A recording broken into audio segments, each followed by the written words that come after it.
My dear friends, we have just heard the teaching of Jesus against the vice of greed.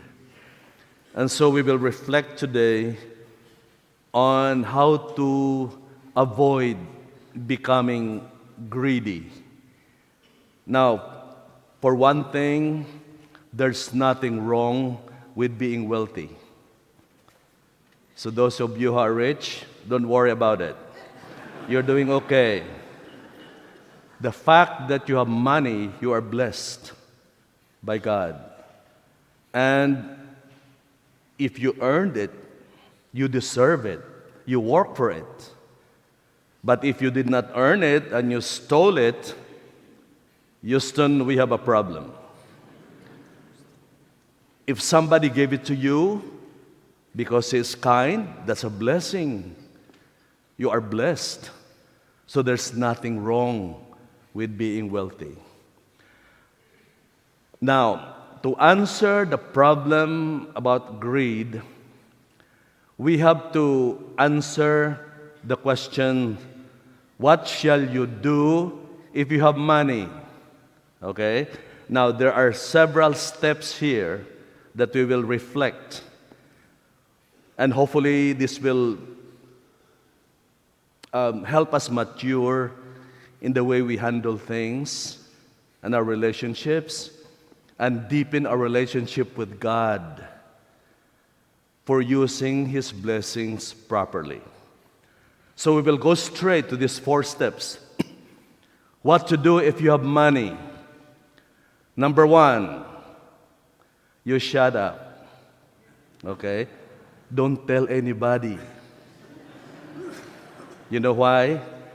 The people don't really care how much money you have.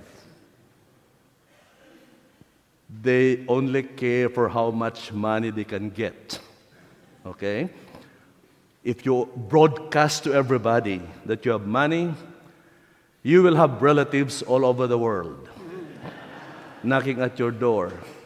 You know those people who are publicly known to have money? They spend so much money on security because their life is always in danger. You know, bulletproof cars, armored vehicles, and tons of bodyguards wherever they go because they are always in danger. Somebody is interested, and somebody can do anything, just to get something from them. And so if you broadcast to everybody, you are putting your life in danger. Enjoy your money silently. You are blessed by God. You deserve it. You use it, have fun, enjoy it, because it is a blessing from God. That's number 1 thing that is important. Second, use your money to be happy. Okay, there are people who have so much, but they are not happy. According to Aristotle, to be happy means to be healthy. Take care of your health.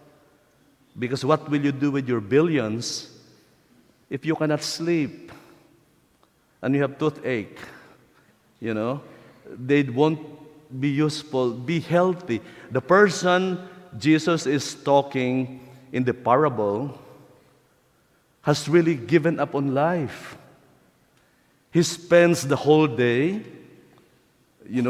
eating rich foods, sitting on the couch in front of the TV the whole day, watching reruns of The Price is Right. And he is dead drunk by 4 p.m. That is not a happy life. That is a scary life.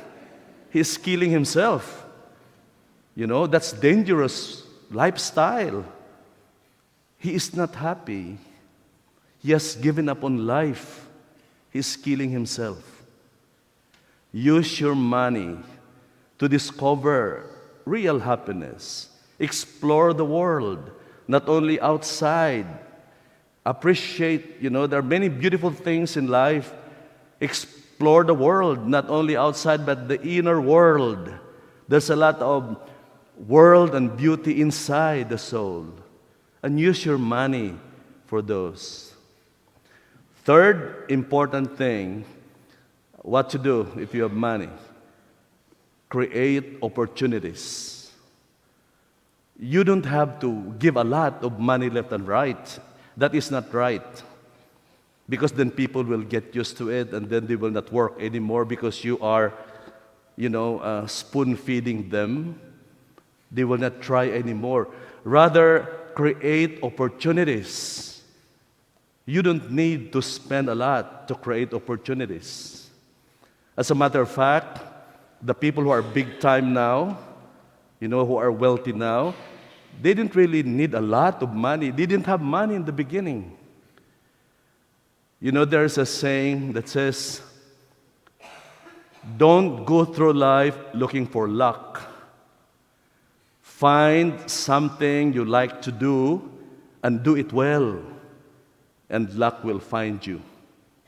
They have the skill, they develop their skills, and then they are passionate with what they can do, and then they believe in their dreams.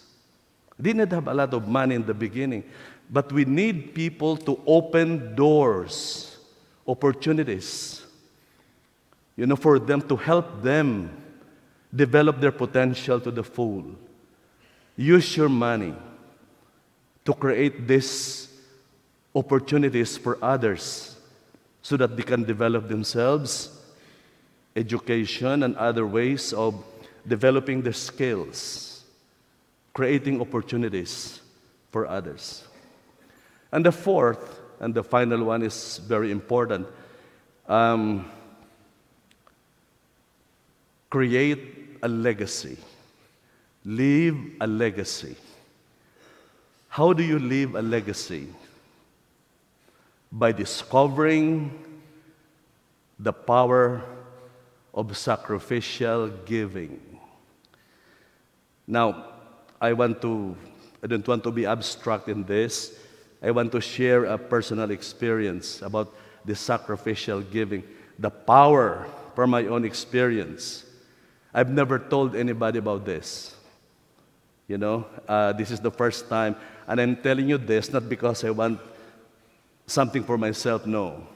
So that you can connect with the message I'm trying to say and let you know that there is such a thing as the power of sacrificial giving. Before I came here to this parish 6 years ago, I knew there is so much to do. There's a lot of things to do. We have to build the church, and then we have to acquire real estate to expand more land, and then construction again. 2 years later, another construction, and then expansion for a total of almost $30 million.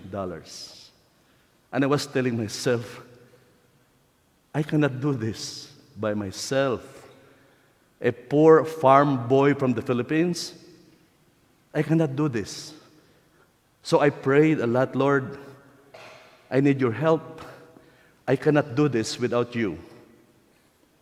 So I made the decision that in order to succeed in this ministry and in this vision, every month we receive a little allowance from the parish. I made the decision I will give up 1/2 of that for the poor in the Philippines. The cost of one night stay in Disney, in the hotel, the cost of that can feed the entire village in the Philippines. I sent poor kids to school, and some of them have already finished. And, the poor, a lot of poor fishermen. The cost of, with $20 worth of fish, with $30 you can have a party for poor fishermen. So I decided that I will, deep in my heart, I know I have to do a sacrifice.